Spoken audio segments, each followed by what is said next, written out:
Good morning, students. Welcome back to another class on communicative English. And if you remember, we were discussing the topic report writing.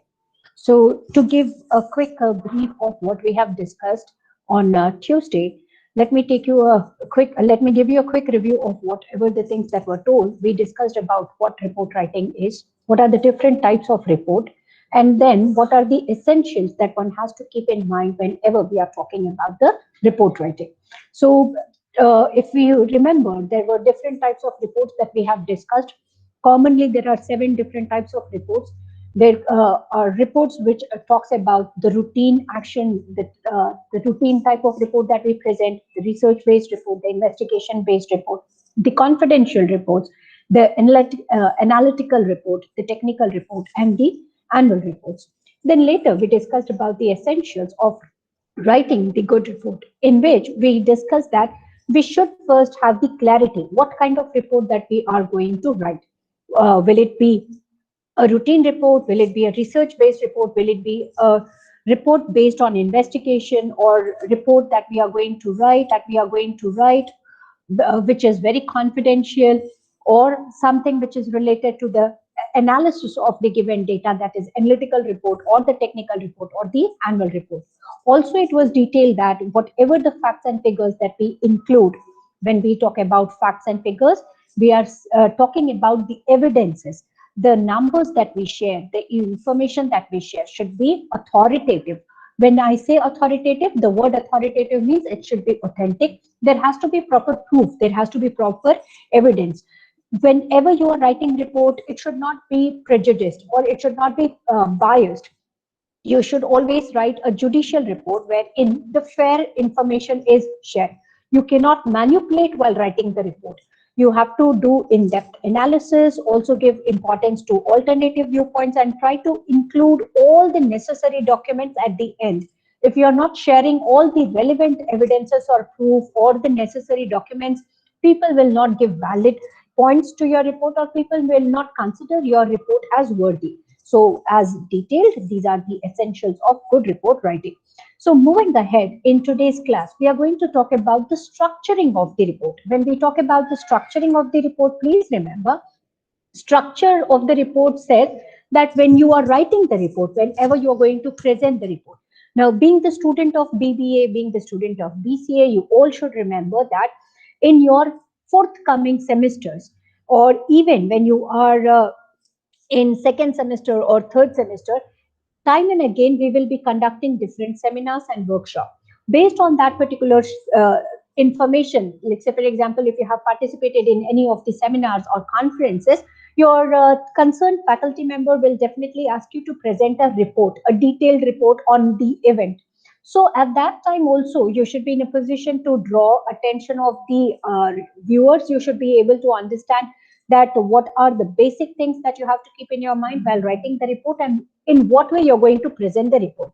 So here is the structure, here is the format, here is the template in which you have to present your report. The first thing is table of content. How many of you have read different books in which you have seen index page? I quickly want to know from you all, have you seen index page anytime in any of the books? Right? The pages in which you will see the different topic name, the different chapters, sub-chapters, and then you will also find the information like on which page number you will find what kind of information, isn't it? The similar kind of index page is also called as table of content. So what is the another name for table of content? Quickly in the chat box, I want to know if somebody is talking about table of content, it is exactly the same like index. Very good, Abhijit. Yes, it is the index which talks about the complete details of the report. So can we write the table of content before presenting the report? Can we write the page numbers before presenting the report? Will it be possible to present the report, like all the details of the page numbers initially, in the very beginning? Can I write in which page number what will be mentioned? No, correct, Tulkumar Pandey. Yes, we cannot mention. Reason? Because we don't know on which page number and for how many pages, how long the report would be. Say, for example, if you are writing the summary, say, for example, the summary is running in 2 or 3 pages. The background study may take 2 or 3 pages. So there can be variation in page. So always remember, though the table of content is presented in the very front, or initially in the very beginning of the report, you will be presenting the table of content, but it is always prepared at the end. All right. So even in objective types, if somebody says, what is it that is prepared at the end of the complete project, at the end of the complete project report, what would be the answer? The answer would be, the answer says it would be the table of content. All right. So keep this in your mind, that the table of content is something that will be prepared at the end.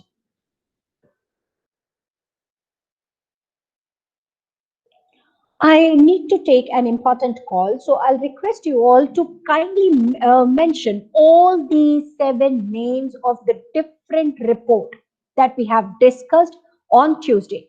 Can I get to know from you all the different name of the reports that we have discussed, not only on Tuesday, but even I revised it just now. All the 7 names of the different reports. Quickly in the chat box, I'm waiting for your responses. Be fast.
Excellent, Abhishek. Excellent, Sakshi. Excellent, every one of you. I see that you all are understanding the concept, and I hope that you people are even have the fair knowledge of when to write what kind of report, isn't it? Now, the reason for asking you to give me the name of the different report is very simple. Then, based on these report, you're going to draw the executive summary. Now, how many of you have seen the trailers of the movie? You all must have watched the trailer of the movie, isn't it? Now, if you remember, when I was talking about the proposal writing, we have used this particular word, executive summary. In case if you can remember, and the same example I quoted even there, wherein I said that if we want to watch a movie, we don't go straight away to watch the movie. What do? We go and we watch the trailer of the movie to get a glimpse, isn't it? What kind of movie it is. Similarly, if you are fond of reading novels, I don't know how many of you like reading novels. Do you like reading novels? If you like reading novels, quickly in the chat box, I. If you don't like to read novels, write N or no. So I see Sudhanshu Ranjan saying that yes, he likes reading novels. Sachin likes, Swati likes, very good. Abhishek is among one who says no, he doesn't like reading novel. Rishabh also says he doesn't like. Ankit says he doesn't like. Whereas Ruchi, she agreed that she likes reading novel. Swastik Satya, he says he doesn't like reading novel. So in case if you have read any of the novel, at least have you read one or two novels? So if you have read the novel, you must have seen, dear, before reading the complete novel, what do? We turn the back side. We come to the back cover of that particular novel. wherein the brief description about the novel or the different characters or the story outline is mentioned, isn't it?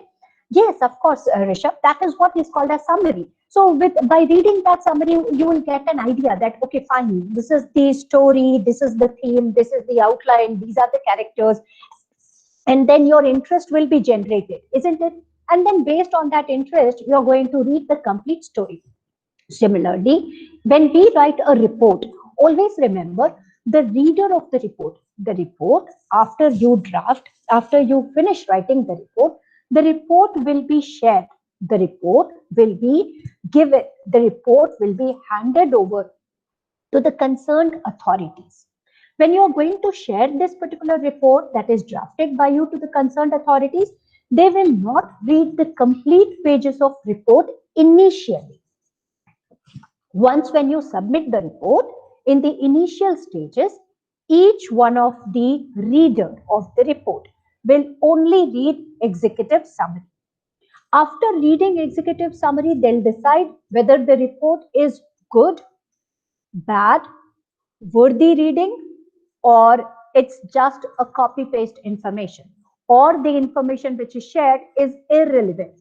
The information that is furnished is not to the point or not to the mark. So keep this in your mind that executive summary is again very, very important. Why this executive summary is very important? Reason is very simple. When we talk about executive summaries will help us to identify what is it that is mentioned in the report. And if you do not write the executive summary in a proper way, even if you have worked very hard, even if your report is very good one, even if you have put your best effort in drafting the report, it is not going to create that right impression. So always remember, boys and girls, the summary that you're going to present should be apt one, should be good one, should be an impressive one. All right. So again, this executive summary, can we write the summary before writing or before presenting the complete report? No, it is not possible. Why? Because you are going to draw the inferences. That is, you are going to draw the observations. You are going to find out the necessary information based on your recommendation, based on your findings, based on your observations, based on your study methodology. You will identify what is it that you are going to present in executive summary. So always remember, executive summary is written after compiling the complete report, after collecting the complete information for the detailed report. Once when you finish presenting the detailed report, which can run in 30 pages, 50 pages, 100 pages, and some of the reports, they are even in 1,000 pages. So you should always remember the executive summary will be mentioned, will be written, will be drafted only at the end of our drafting of the complete report. Is that clear with everyone? And at the end, in the total end, we are going to draft the table of contents. The next topic is background of the study. When we say background of the study, we should know about which organization are we going to present the report. What is the work? What is the job? What kind of company? What kind of organization? What kind of institute? When was it founded? Who are its founder? What is its profit ratio? What are its plus? What are its minuses?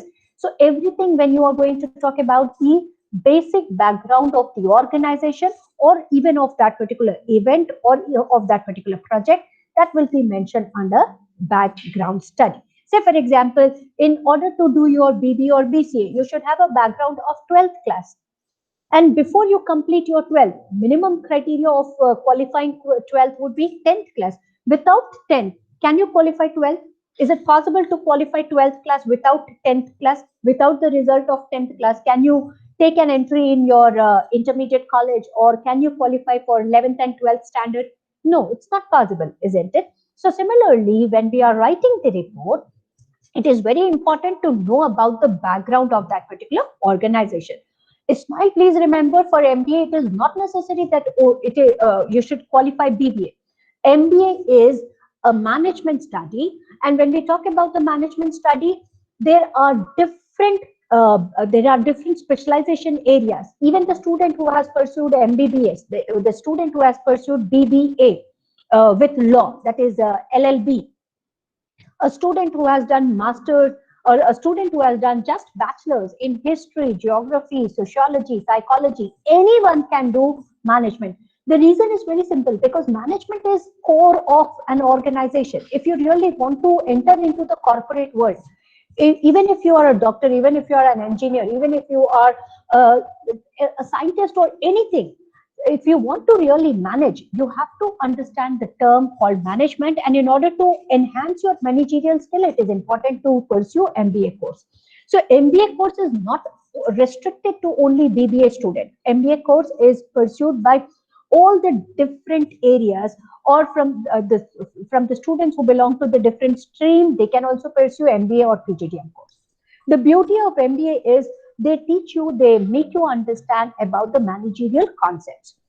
Now, the purpose, yes, of course, but people who are pursuing BBA, you should remember, even after your BBA course, you can enter into the corporate world because you know the basic, you have the bachelor's degree in business administration. So therefore, you will be able to handle all the concepts of management, may not be at managerial level, or at, at that top level where the expertise are required. Say, for example, when you are talking about BBA, there are no specific specialization. You have to study all the courses which are relevant or which are important in order to manage business, right? So yes, it is not the no, you cannot consider it as a best background. Again, you will be wrong if you are considering so, because BBA is a bachelor course wherein you are going to set up your own basic skills related to the bachelor study in business administration. All right. So don't live in this particular myth. Any student who has done bachelor's in any area can pursue MBA, can pursue PGDM. All right. It is meant for management purpose, and so therefore, the students who have pursued the different backgrounds, say for example, even engineers. I don't know how many of you have seen IITians qualifying for IIMs. Have you seen that? Have you watched any IITian, or are you in touch of any of the IITian who has who has completed the IIT course? That is, from IIT, he has completed his BTech course, that is technical course, and then later he went and joined IIM. There are millions of such students who have qualified engineering course, and then they started for pursuing PGDM or MBA, or even the courses like PGP in different IIMs. So we should break this myth. We have to get rid of this particular myth. Business administration, the bachelor in business administration is not equivalent to MBA. Yes, of course, it will help you to identify the basic understanding related to business administration. You will have better knowledge when compared to other students about business administration.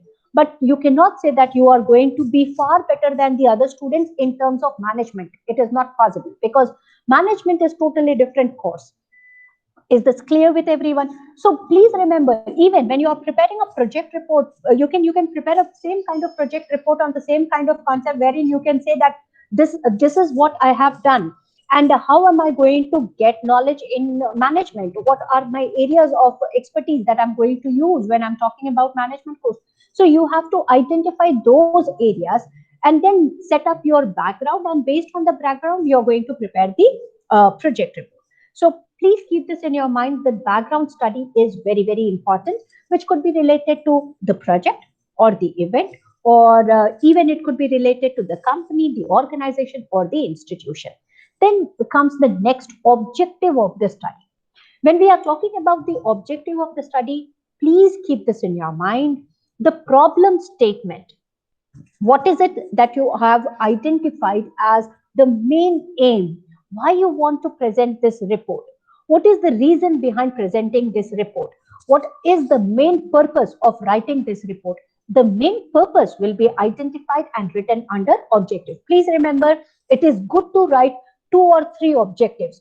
Too many objectives, you will be again in fix. You will not be able to present your report in a proper way. So therefore, always remember, if you're having 1, 2, or 3 objectives, it is always considered as good. Too many number of objectives will create dilemma, will create confusion, and you will have to work hard a lot. So therefore, restrict the objective, restrict the purpose, restrict the aims of the study to a couple of objectives. Then comes study methodology. When we are talking about study methodology, you should always remember, anyways, you're going to study about study methodology and even the research methodology in detail when you are in semester third and fourth. For the time being, just you all should understand, even if you are a student of BCA, it is very important to understand this. Reason is very simple, because you people are the one who are going to use lot many times the different study methodologies in order to collect the samples, in order to collect and in order to draw the survey information, or in order to identify the opinion of the different people. So please remember, there are two methodologies: quantitative, qualitative. I want everyone to write these two words in the chat box: quantitative, qualitative. All right, quantitative, Quantitative, quantitative, right? And then qualitative, Qualitative, qualitative. So whenever we are talking about the quantitative or qualitative, you should always remember quantity. Quantity talks about the numbers, the numerical facts and figures that could be presented in tables, that could be represented in charts, in graphs, in histograms, and all. Whenever we are talking about qualitative, qualitatives are those kind of information that would be shared with the people in the form of words, in the form of sentences, in the forms of paragraph, which is written in the form of article. So there are certain information which you have to share either in qualitative way, some of the information could be shared in quantitative, or it could be shared in both qualitative as well as quantitative.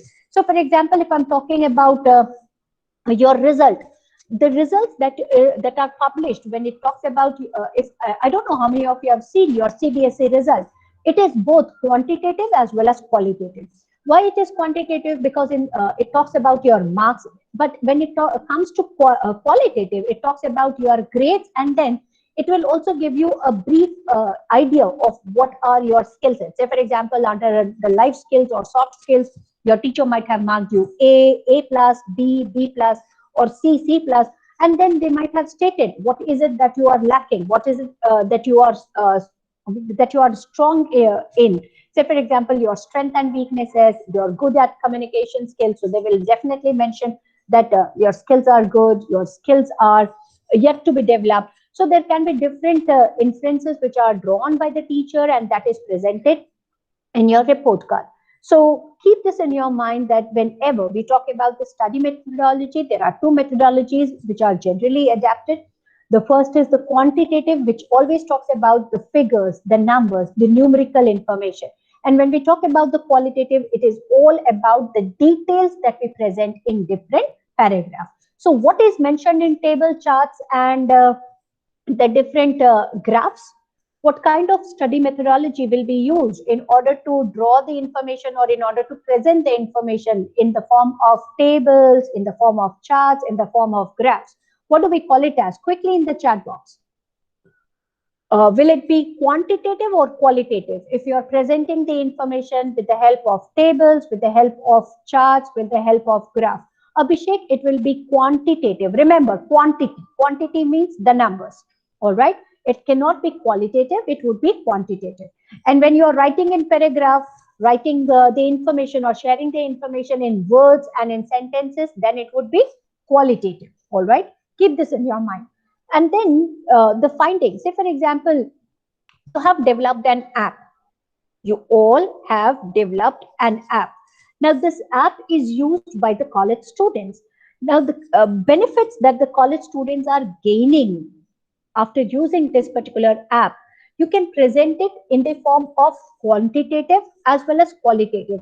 You will definitely find out certain information, isn't it? Like how many students are using that particular app, what are the benefits that the students are deriving out of that particular usage, and what is your observation? Do you think that the app should be used even by other college students or not? So keep this in your mind, that whenever we are talking about the finding and observation, we talk a lot about what is it that we are trying to collect the information, based on what we are going to collect the information. Then comes your opinion, your recommendation, your viewpoint. And as I have stated, if you're really willing to write a good report, you should always remember you need to include even the alternative viewpoints. So please keep it in your mind that whenever we are writing any report, the recommendations that you are sharing should be holistic in nature. When I say holistic, that means it has to have all the important components. It must cover all the important components. It should not be personalized opinion. It should be the opinion which you think in general is acceptable. Then comes annexure. Annexures are supportive documents. Say, for example, when you go to meet a doctor, say in the month of November, you have already visited and you had already consulted the doctor in the first week of November. Now, this is a review checkup, and you are once again visiting the doctor. What are you going to do? Will you carry your last month's prescription, reports, and other documents with you? Or will you say, no, I'm meeting the doctor in the month of December for the first time. I'll go without any supportive documents. What is your opinion? Will you take the previous month's prescription reports with you? Or are you going to go empty hand saying that this is the new month? What is your opinion? Quickly in the chat box, if you are going to take the documents, then write TD. Taking documents, if you agree that yes, you are going to take the documents, you are going to write TD in the chat box. And see, Sonam, Rishabh, Sachin, Rauful, Abhishek, Ritik, Sakshi, Harshita, Ismail, Sumaya, Adityan, and everybody is saying TD. That means you're going to carry, you're going to take all the relevant documents with you, isn't it? Why will you carry all those documents? Because it is going to help the doctor to analyze your current situation and then to prescribe the medicines for future or whether to stop the medication. Even that will be shared by the doctor. So the supportive document that you are carrying with you in order to show to the doctor, similar kind of supportive documents will also be there whenever we are writing the report. Say, for example, if you have collected the information in the form of sample, in the form of survey, in the form of questionnaire. So from whom have you collected the sample? What are the questions that you have asked? What are their answers? All these you cannot write or you cannot present in the report, because in the report you're just going to give the simple information that out of 200 people, 100 said that this app is good, 100 said that there are this particular app requires some more additional changes or some more features to be included so that it can become a better one. So there can be different opinion. You're going to just draw the information, you're going to just draw the outlines of that particular samples survey report, whereas the details of each and every person's interview or report or questionnaire will be included as the supportive document under the heading annexure. There can be number of annexures. Don't get confused. If I'm saying annexure will not have only one or two documents. There can be multiple number of documents which can be included under the segment annexure. All right. So this is the basic structure of report. So if you ask me, you're going to start your project report by writing the background of study, identifying the objective of study, knowing what kind of study methodology that you're going to use. Will it be quantitative or qualitative? You're also going to talk about the findings. What is it that your report is presenting? What are the observations that you have drawn? What are your recommendations? And the next, at the end, after completely preparing your report, you're going to create executive summary. And after creating executive summary, then at the end, you're going to prepare table of content. So don't get confused when we say table of content and executive summary in the very beginning, because the report will have the information in the same fashion, in the same order. The first thing that will be seen in each and every report would be table of content, then comes executive summary, then comes the background of the study, then the objective of study, then comes study methodology, the important findings and observation, recommendations, and annexure. But when it comes to preparation, you're going to start your preparation. You're going to initiate with background of study, objective of study, identifying the methodologies, trying to collect the findings and observation, finally drawing the recommendation, and then including all the supportive documents under the different annexure segment. At the end, you're going to write executive summary. Finally, you're going to design the table of content and share it with the others. Is this particular slide understood by all of you? If you have any doubts, you can definitely ask me so that I can clear it. In case if you have no doubts, write no doubt or ND quickly in the chat box. If you have any doubts, please let me know what is it that you could not understand so that I'll explain it to you once again. And don't hesitate in asking doubts, dear. I'll appreciate even if you could not understand anything, and if you think that that is not completely understood by you, you can always raise the doubt. You can always raise the question. All right. Now, some of the examples of quantitative and qualitative, we are going to definitely do that, dear, in the following slides, wherein we are going to talk about the data collection. All right, Abhishek. So let me park your answer, like questions answered. We are going to study anyways in further. And again, I'll be explaining about the study methodology in the upcoming slides. All right, Atul. So moving ahead with the next slide, which talks about the finding and observation. I hope everybody has seen that particular information wherein I was talking about finding and observation. What do we understand by that particular segment, which talks about finding and observation? It says that whenever you are finding the information, there will be plethora of information. Say, when I talk the number of colleges which is imparting BBA and BCA course globally, across the countries in all the 7 continents. If I say the total number of colleges which is imparting or which is delivering or wherein the programs BBA and BCA are run, will there be less number of colleges or do you find many number of colleges? What is your opinion? Do you find less number or many number of colleges which is imparting BBA and BCA courses? What is your opinion? There are many number of colleges, isn't it? Now, can we take admission in all the colleges? Is it possible to get admission or go for the admission or take your admissions in all the colleges? No, isn't it? What do you do after finding the information? You evaluate, isn't it? You collect the information and then you check the feasibility. What is your budget? Where are you living? What are the what are the circumstances? What are the results? Say, for example, if you have qualified your class 10 and 12th with only 60% mark, so can you go with the best colleges? Probably it may not be possible, isn't it? Can you go with the government colleges?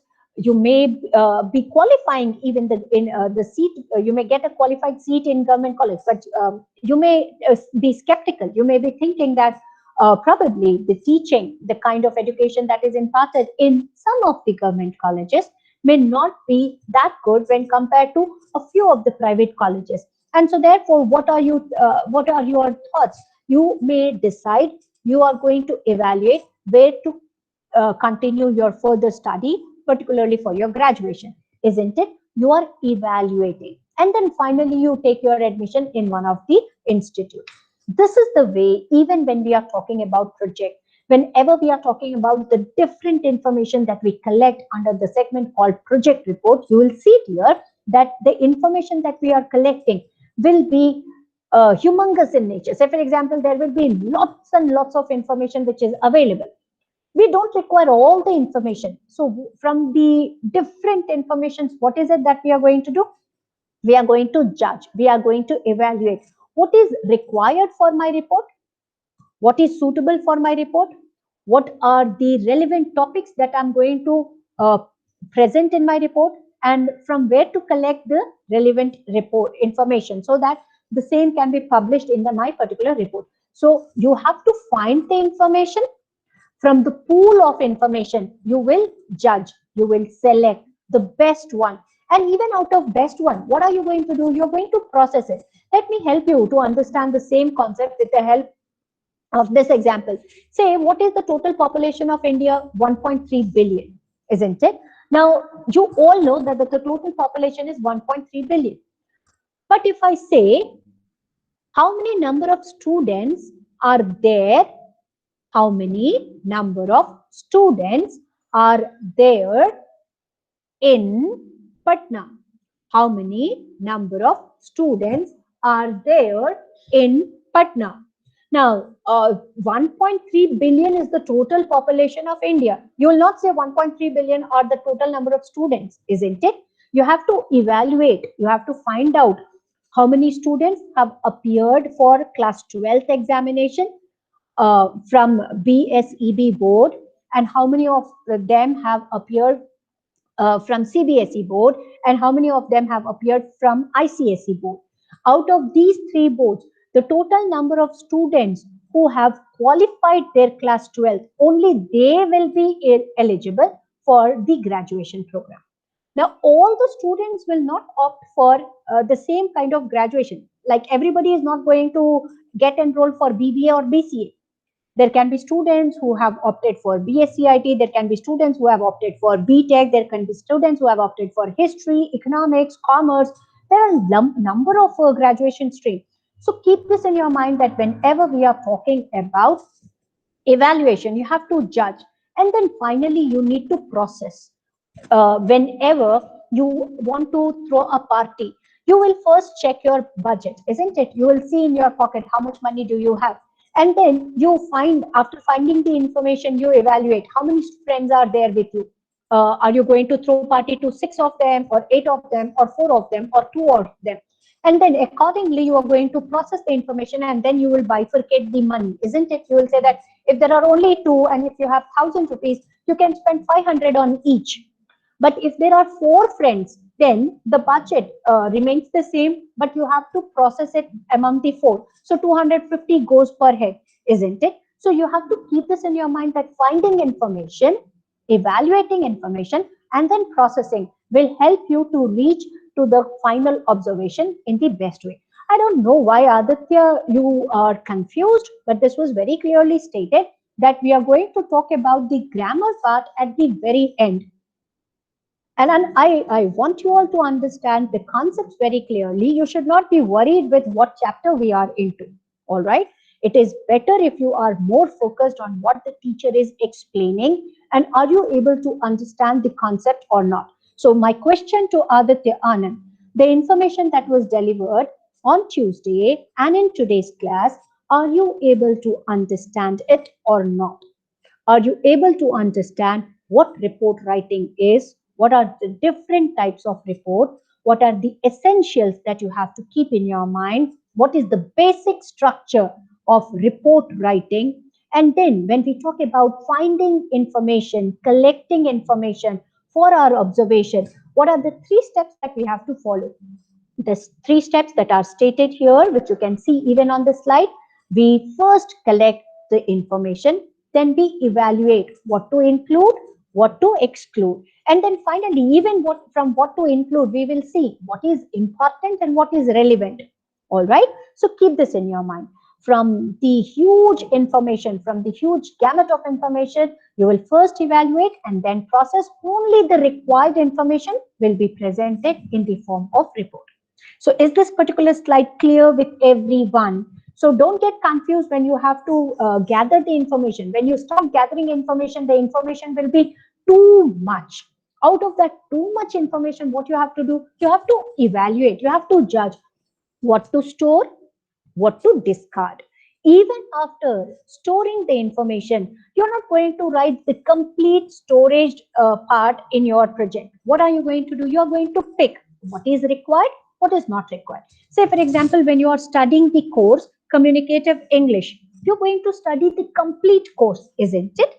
But when it comes to examination, and in examination, if they're asking 5 different questions, you're going to evaluate from which chapter this particular question is asked. you're going to process the answer, and then you're going to present the answer. Isn't it, dear? So keep this in your mind. Though the information is too much, still we evaluate and then finally we process it. Is this particular information clear with everyone? All right. So moving ahead to the next part, which talks about the data collection, which will give answers to the two questions that were raised earlier, which talks about quantitative and qualitative information, and also about the different study methodologies. So please remember, whenever we talk about study methodology, as I have stated, it could be qualitative or quantitative. Whenever we say qualitative, that means all the information that you are collecting cannot be presented in table. Say, for example, you are conducting an interview. How are you going to collect the data from the person? Say you are conducting an interview of the vice chairman of ISM Patna about the kind of education that they provide at International School of Management, Patna. So when you conduct the interview, the questions and answers, whatever you're going to ask, and the answers that are given by the vice chairman of this particular institute will be in words and sentences, isn't it? So even the information that you're going to share would be in words and sentences. The kind of information that you would be sharing is qualitative. So Atul Kumar Pandey, I hope you could understand here, qualitative could be all those informations that can be presented in paragraphs, in articles, in composition. Have you seen the news report every day that is published in newspaper? Do you see that? Have you read the newspaper recently? So whenever you are reading the newspaper, you will see that the information that is furnished by the journalist, many a times, it is all qualitative. But have you seen, or did you notice in the business page, wherein they show the tables, wherein they show the graph, wherein they show the pie chart, and then they say that the rupee value has increased or decreased, the currency value of India when compared to dollar increased or decreased. They show the different graphs. So whenever somebody is talking or sharing the information with the help of numerical data, when I say numerical data, I'm talking about the numbers here. The numerical data could be in the form of tables, in the form of chart, in the form of graph. That is called as quantitative. So did I clear your doubt, Atul Kumar Pandey, when it comes to quantitative and qualitative? In tomorrow's class, we are going to detail and we will be understanding about data collection, which will give a clarity about how to collect quantitative data as well as qualitative data. Is this clear with everyone? So please remember that when we talk about projects and reports are very, very important. And whenever we are into project, we have to furnish the report. And if you do not furnish the report, people will give no importance to you. So keep this in your mind that writing the report is very important, and it gives you a clarity of what is it that you're going to present, what information that you are going to share with the people, and what is the relevance of that particular report in the information that you're sharing is in the life of the people. So if you have any doubt, I'll appreciate if you can write it down in the chat box so that I can clear it in the last 1 or 2 minutes time. I'll also share you the link of the attendance, in which I'll appreciate if you can mark your attendance so that it will be easy for me to capture it. All right. If you have any doubts related to the last 3 slides that we have discussed today, related to structuring of the report, related to the information that we are supposed to collect, the findings or the observations based on finding information, evaluating information, and then progressing with the positive information, the information that is required. All right. So if you can give me your doubts, or if you can raise your queries, I'll be more than happy to clear it off. All right.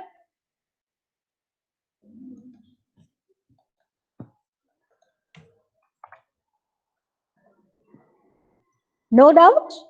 So here is the link for your attendance. I'll appreciate if you can get your attendance marked very quickly in tomorrow's class, which is going to start at 11 o'clock. We are going to start from the slide that is presented on your screen, we are going to understand about the data collection in detail with lots of examples so that it will be easy for you all to understand the concept of data collection.